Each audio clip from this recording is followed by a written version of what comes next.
Bien, esta es la clase de nomenclatura, taxonomía y sistemática. No es la misma clase que di a la mañana porque tuve un problema para guardarla, así que bueno, la estoy grabando ahora, pero el contenido es el mismo.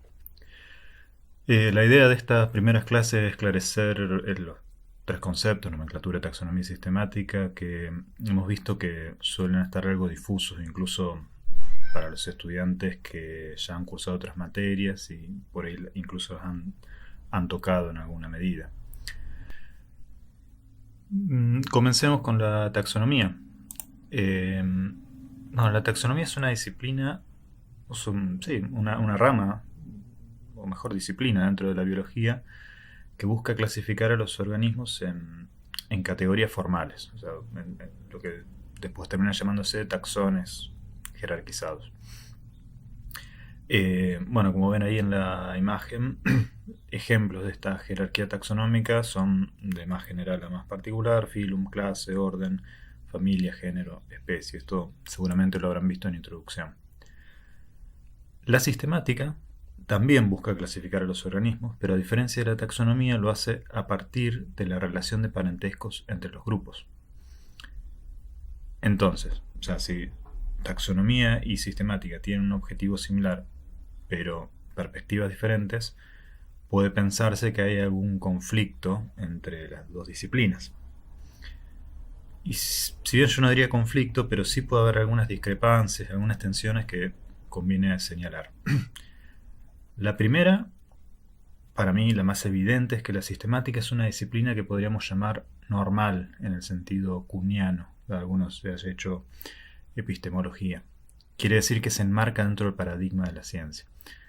¿Qué quiero decir con esto? No puede concebirse una sistemática predarwinista, justamente porque la sistemática es un dispositivo que emerge de la noción de ancestralidad común, que es un producto o una característica de la teoría de la evolución. En cambio, la taxonomía es mucho más antigua. O sea, como deben saber, el sistema de clasificación formal propuesto por Linneo es de 1730 y pico, 35 creo. Muy anterior, es de la modernidad. Incluso hay ejemplos anteriores, de la Edad Media, de clasificaciones de seres vivos, y si nos vamos más para atrás, el primer antecedente registrado de clasificación jerárquica de la naturaleza es de Aristóteles. Pero bueno, el primero es de Aristóteles porque es de la primera persona o de las primeras personas que se tiene registro escrito. Y es probable que nuestra tendencia o manía de ordenar el mundo en categorías jerárquicas y anidadas sea un rasgo propio de nuestra mente, un rasgo biológico, neurológico, como estas características de las que hablaba Noam Chomsky del lenguaje.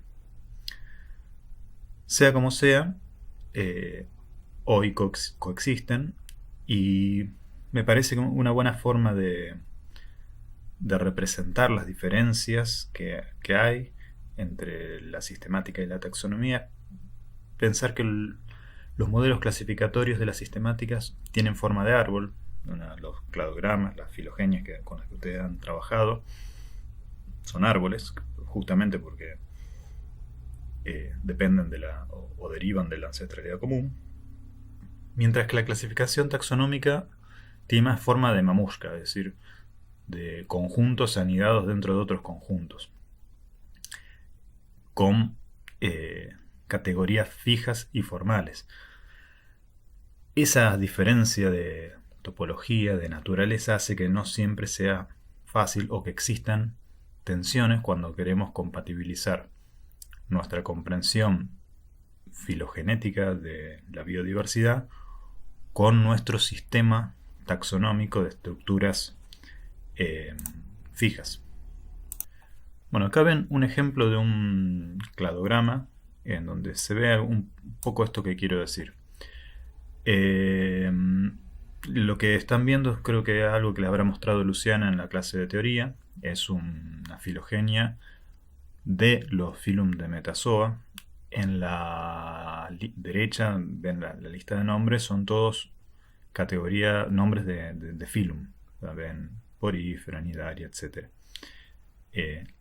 Uno pensaría que ahí, bueno, cuadra bastante o que coincide o se puede hacer un mapa superpuesto de una filogenia con el mapa de la taxonomía. Es decir, coincide el final del cladograma con la jerarquía taxonómica del filum.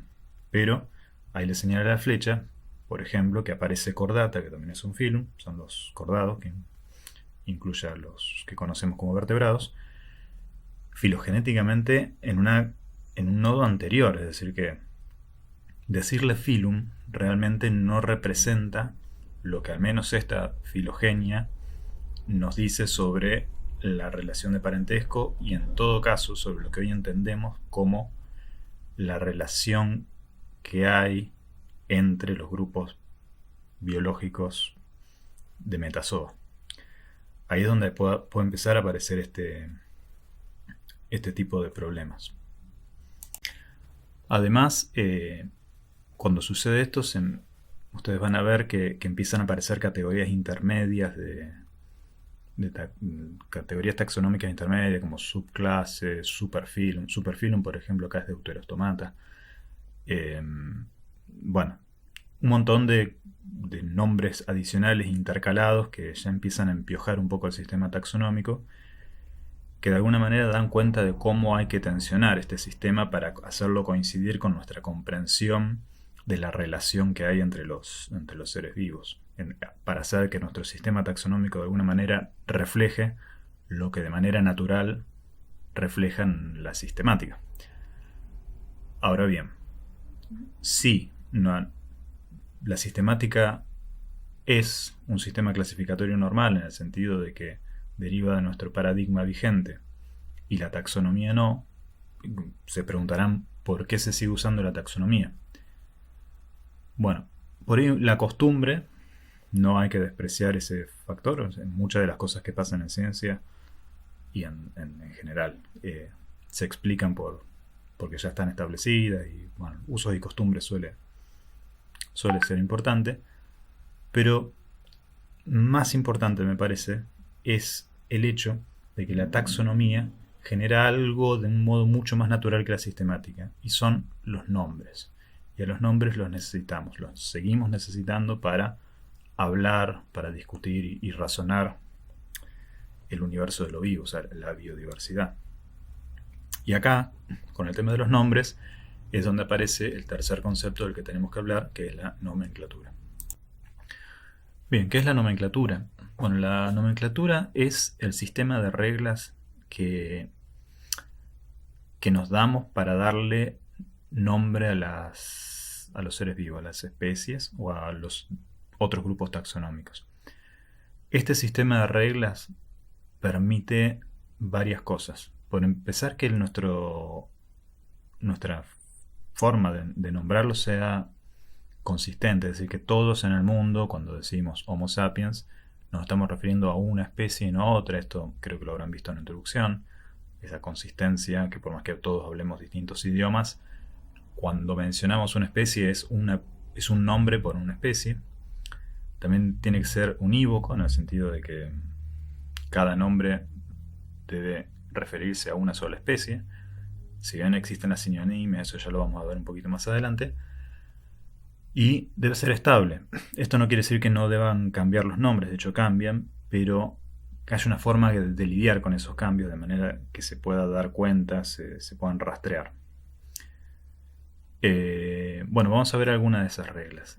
La binomialidad es algo que ya habrán visto en la introducción. Saben que los nombres de las especies se componen de dos palabras: el nombre genérico, que es un sustantivo en latín, y el específico, que suele ser un adjetivo o hecho adjetivo. Saben que el nombre genérico va con mayúscula, que el específico no, que ambas palabras van en cursiva cuando estén escribiendo, cuando lo escriban, eso es importante. Y bueno, si están escribiendo a mano, por ahí se subraya o se los resalta de alguna otra manera.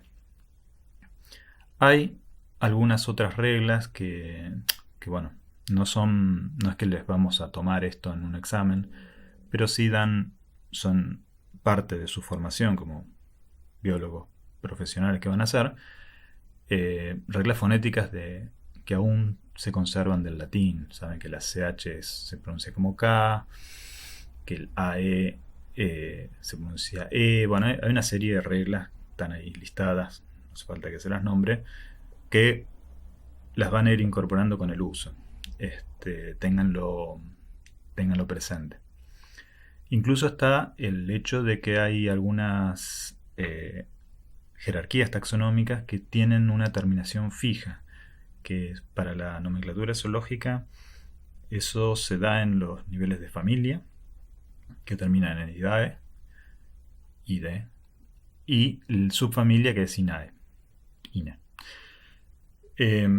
Eso puede ser bastante útil, sobre todo cuando uno está leyendo y no sabe de qué están hablando, porque no conoce los grupos.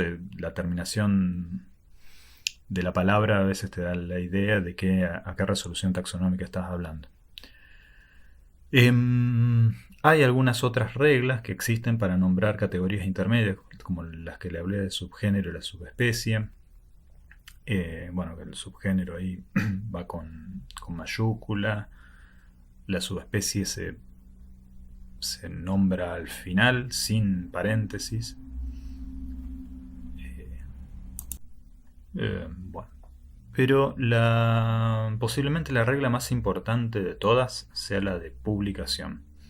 Porque de alguna manera todo nombre científico, para ser aceptado como oficial, tiene que estar respaldado por una descripción publicada de la especie, en realidad de un ejemplar de una especie o una colección de ejemplares, y justamente, además de la descripción, de una colección de ejemplares sobre los cuales se hizo esa descripción. Puede ser un ejemplar, muchos ejemplares o incluso parte de uno, por ejemplo, que es muy frecuente en el caso de los fósiles, que rara vez se encuentra uno entero. Este sistema de publicación que tiene que estar disponible para todos, encuentra un caso emblemático, que esto lo suelo contar porque es bastante famoso, el del hombre de Piltdown, que a principios del siglo XX todavía se buscaba el llamado eslabón perdido de Darwin, que en la evolución humana por aquel entonces se pensaba que tendría que haber un fósil, en tiempos de estricto gradualismo, ¿no? Se pensaba que tendría que haber un fósil que conservara algunas características todavía de los simios del viejo mundo y ya empezar a tener categorías de homínidos. Características, quiero decir, de homínidos. Bueno, entonces apareció un ejemplar que tenía características. Bueno, las mandíbulas eran totalmente simiescas en su forma, y el resto del cráneo era tal cual como un Homo sapiens ya. Le dieron el nombre de Eoanthropus dawsoni. Pero varios años después, alguien decidió revisar la descripción y el material. Cuando la descripción estaba, cuando fue a ver el material, se dio cuenta de que era un fraude, de que habían colocado una mandíbula de orangután en un cráneo humano, lo habían ensamblado de manera medio rústica, y pasó. Pero este fraude no se habría descubierto si no hubiese estado este sistema de controles de publicación que es inherente a nuestro sistema nomenclatural. Lo contrario, un ejemplo de lo contrario, pasó cuando describieron el ornitorrinco, que claro, lo descubrieron en Australia, se publicó y se circuló por el mundo el paper donde la descripción del ornitorrinco, y cuando lo leyeron en Inglaterra dijeron, dale, esto es un bolazo, y pidieron que le envíen el ejemplar de la descripción al Museo Británico para que lo pudieran examinar. Pensaban que le habían ensamblado una cola de castor y un pico de pato a una nutria. Bueno, se lo enviaron y bueno, se descubrieron que no, que el bicho era así. Igual en ese viaje, me parece, o después, al ejemplar de ornitorrinco se le perdió la cabeza y hubo que buscar otro de referencia. Después, un poquito más adelante, vamos a ver qué pasa cuando sucede algo así. Bien, también está el criterio de prioridad que se establece cuando dos nombres son asignados o se asignan dos nombres y luego se descubre que esos dos nombres en realidad estaban haciendo referencia a una misma especie. Naturalmente, el que se considera válido es el primero, en orden cronológico. El otro nombre se lo considera sinónimo. No es un nombre formal, pero es reconocido. Y esto es porque muchas veces se descubre que las dos especies o que los dos nombres se referían a la misma especie mucho tiempo después de la descripción de estas dos especies originales. Entonces, durante esos años suele aparecer mucha bibliografía en la que aparecen los dos nombres como cosas independientes. O sea, no se puede borrar, sobre todo en ese momento, eran publicaciones de papel, ahora tampoco, pero no se puede borrar la existencia del nombre que quedó como inválido, pero sí se puede reconocer en el sistema nomenclatural que cada vez que alguien lea ese nombre en realidad se está haciendo referencia a ese otro.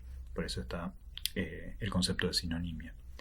Esto es bastante frecuente cuando se usan datos moleculares para resolver alguna parte de la filogenia y se terminan juntando dos ramas que parecían separadas.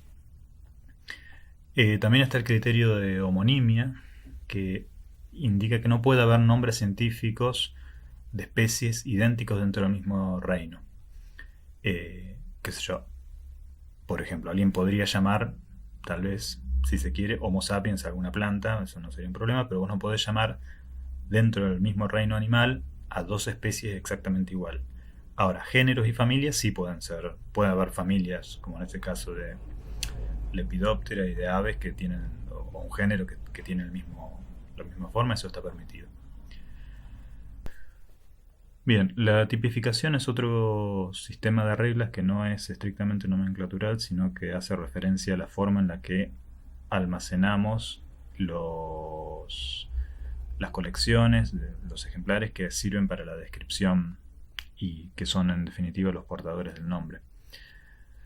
El caso más simple es el de el holotipo, que es cuando hay un solo ejemplar que se usa de base para la descripción y que, bueno, es como el caso que les conté del ornitorrinco. Había un ejemplar, sobre ese se describe, sobre esa descripción se determina el nombre.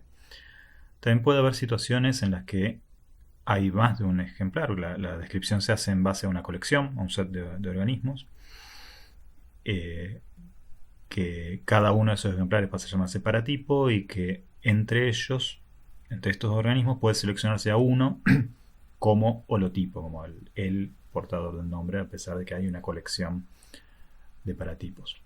Hay otra condición, otro concepto, que es el de lectotipo, que es bastante interesante, que es un nombre,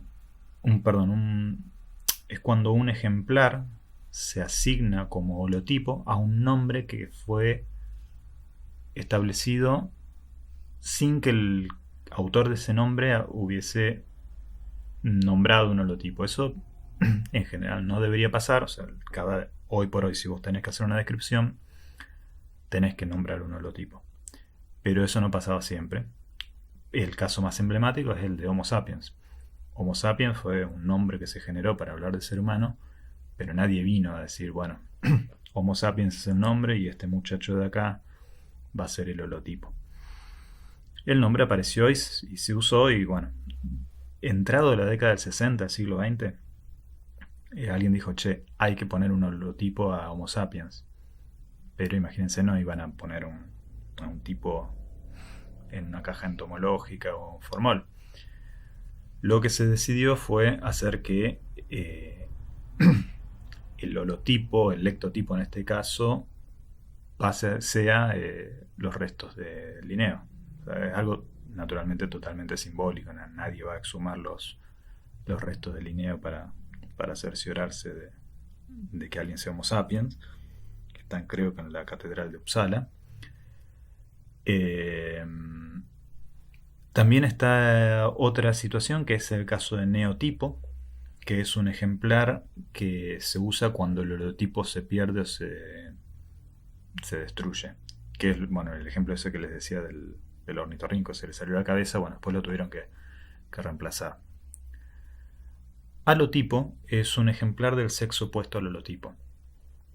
De hecho, para Homo sapiens, una vez que se estableció que Linneo iba a ser el holotipo, el lectotipo de Homo sapiens, alguien, bueno, no sin cierta sorna, cierto humor, propuso designar a la esposa de Linneo como holotipo. No pasó, hasta donde yo sé, eso no sucedió.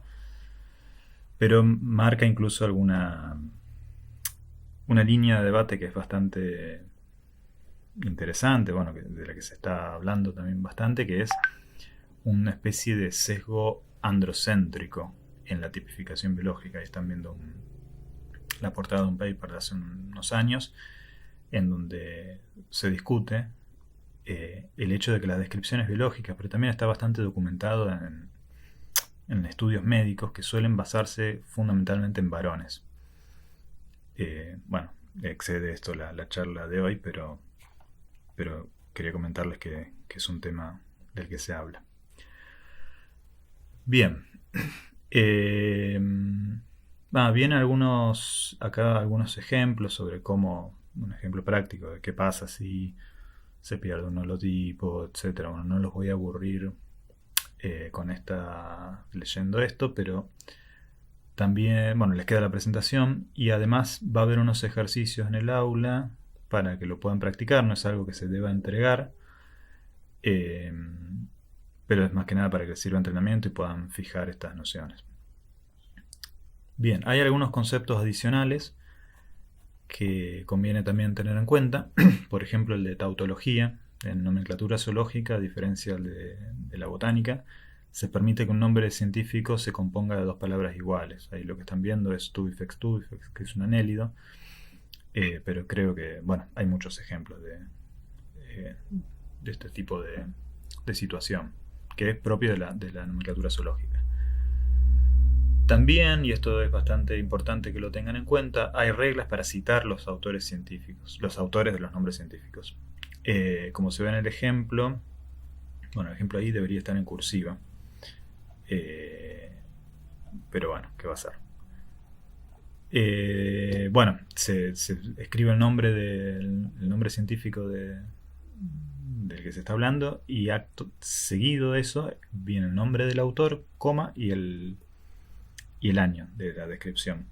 Esto se hace en general solo la primera vez que se menciona el nombre científico en un texto. Después solo se dice el nombre científico, ya no se cita al autor, pero en ese documento que están escribiendo ya el autor tiene que aparecer en la bibliografía. E incluso después el nombre genérico, esto no les había dicho, una vez que ya lo mencionamos al nombre completo en el texto, después suele abreviarse con solo la inicial. En ese caso sería T lata. Bien. Bien, el concepto de transferencia se da cuando tenemos que pasar de un nombre científico, en general una especie, transferirla a otro género. Esto es lo que yo le hablaba de un poco de estabilidad, de dejar registro de estos cambios. Que lo que sucede es conservamos el nombre del autor original, pero se lo pone después y entre paréntesis, como se ve ahí. Bien, estas son las consideraciones generales que queríamos refrescarles antes de empezar con los contenidos propiamente dichos de la materia. Son nociones bastante generales que en muchos casos seguramente los habrán visto en otras materias, pero bueno, tenemos que asegurarnos de que estén frescos acá. Espero que les haya sido útil y bueno, si tienen alguna duda o cuestión, escriben, ya lo saben. Y también van a quedar los ejercicios de tipificación. Si tienen problemas para resolverlo, consulten tanto a Flor como a mí. Bien, nos vemos.